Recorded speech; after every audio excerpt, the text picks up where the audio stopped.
संतोष देशमुख हत्या प्रकरणामध्ये अनेक गोष्टी नाट्यमयरित्या समोर येत आहेत। मागील काही महिन्यांपासून संतोष देशमुख हत्या प्रकरण हे राज्यात चांगलंच गाजतंय।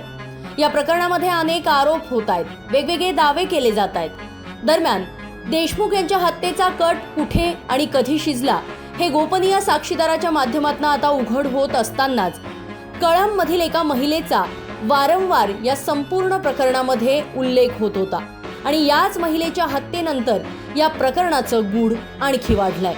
सामाजिक कार्यकर्त्या अंजली दमानिया यांनी संतोष देशमुख हत्या प्रकरणात एका महिलेचा सहभाग असल्याचा आरोप केला होता आणि यानंतर हे प्रकरण आणखी चर्चेत आलं।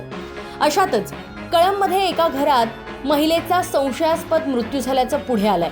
बीडच्या संतोष देशमुख हत्या प्रकरणाशी ही महिला संबंधित होती असा दावाही करण्यात आलाय। या महिलेची काही दिवसांपूर्वीच हत्या झाली होती। आता या प्रकरणी 2 जणांना अटक करण्यात आली आहे। उस्मान सय्यद आणि रामेश्वर भोसले या दोघांना कळंब पोलिसांनी अटक केली आहे।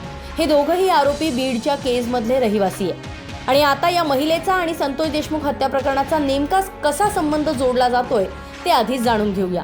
या मृत महिलेचं नाव मनीषा बिडवे असं आहे। मस्साजोगचे सरपंच संतोष देशमुख यांना खोट्या गुन्ह्यात अडकवण्यासाठी या महिलेचा वापर केला जाणार होता असा दावाही या प्रकरणात केला जातोय, परंतु पोलिसांनी अद्याप याला दुजोरा दिलेला नाही। तपास आता सुरुवात झालेली आहे। तपासामध्ये ज्या ज्या गोष्टी निष्पन्न होतील त्या प्रमाणात तपासाला आपलं असं कोणत्याही दिशा नसते।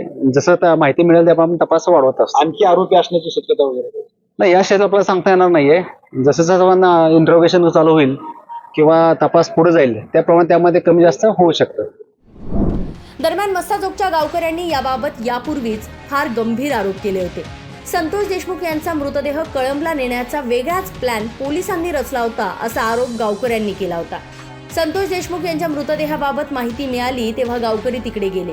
संतोष देशमुखांना कुठे नेण्यात आलं आहे तिथपासून ते त्यांचा मृतदेह केजमध्ये आणून टाकेपर्यंत सगळं काही पोलिसांना माहीत होतं असा आरोप गावकऱ्यांचा आहे। गावकरी संतोष देशमुखांच्या मृतदेहापाशी पोहोचले तोपर्यंत पोलिसांनी तिकडे एक रुग्णवाहिका आणली होती। या रुग्णवाहिकेतून संतोष देशमुखांचा मृतदेह केजकडे न नेता तो कळंबच्या दिशेनं नेण्यात आला। तिकडे एका महिलेला तयार ठेवण्यात आलं होतं। या महिलेशी संतोष देशमुख यांचे अनैतिक संबंध होते।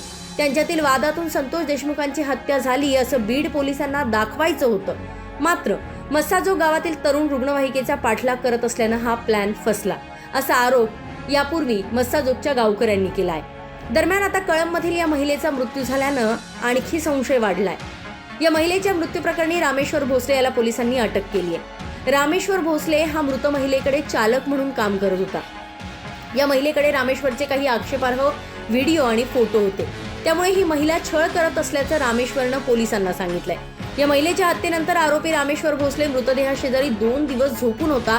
तिथेच तो जेवण देखील करायचा आणि त्यानंतर 3ऱ्या दिवशी मृतदेहाचा वास येऊ लागल्यानं तो महिलेची कार घेऊन बाहेर पडला। त्यानं केज इथल्या त्याच्या एका मित्राला या महिलेच्या हत्येची माहिती दिली। मित्राला घेऊन मृतदेह ठेवलेल्या खोलीत तो गेला। तिथले काही पुरावे मिटवण्याचा त्यांनी प्रयत्न केला, मात्र तो अयशस्वी ठरला।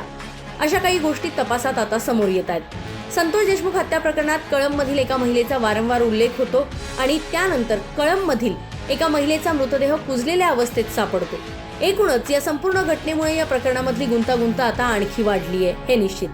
आता पोलीस तपासात कोणत्या बाबी समोर येतात हे पाहणं अत्यंत महत्त्वाचं ठरणार आहे।